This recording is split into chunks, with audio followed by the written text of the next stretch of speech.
Now to the war with Iran.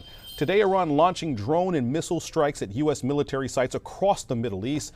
This video from the Iranian military shows attacks on locations in Bahrain and Kuwait. However, U.S. officials say no attacks hit U.S. assets. Meanwhile, new video shows the aftermath of attacks in Bahrain on a residential building. Iranian drones targeted that structure. No one died. CBS News Miami's Aaron Navarro has more on tensions that remain high tonight.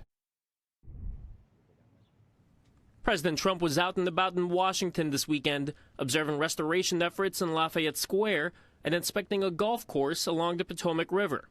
But as the president toured the capital city, tensions remained heightened in the Middle East.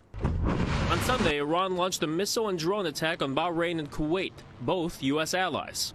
The attacks come after the U.S. conducted a series of airstrikes on the Iranian regime late Saturday for a second consecutive night. The attacks targeted military surveillance equipment, communication systems, and air defense sites. The 2 nights of U.S. strikes come in response to Iranian forces attacking on Thursday this Singapore-flagged commercial ship making its way through the Strait of Hormuz. U.S. Ambassador to the UN Mike Waltz told Fox News the U.S. will continue strikes in Iran as long as Tehran continues to threaten international shipping in the Strait. If the Iranian regime thinks for a second that President Trump is going to stand by while Iran continues to attack international shipping without a response, or our bases without a response, they're sadly mistaken. These latest strikes come less than a week after the Senate passed the symbolic war powers resolution meant to curb President Trump's military powers without congressional approval.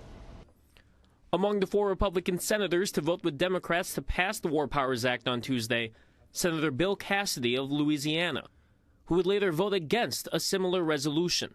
The Republican lawmaker said on Face the Nation he is eager for the president to include Congress when he makes critical decisions. Sometimes he acts as if Congress is merely an appendage. And frankly, sometimes Congress acts like it's an appendage. But that said, I think he got the message yesterday. Congress wants to be read in.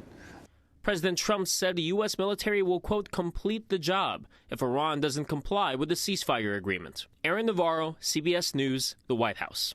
We are tracking the impact of the war here at home. According to AAA, the average cost for a regular gallon of gas across Florida is $3.79.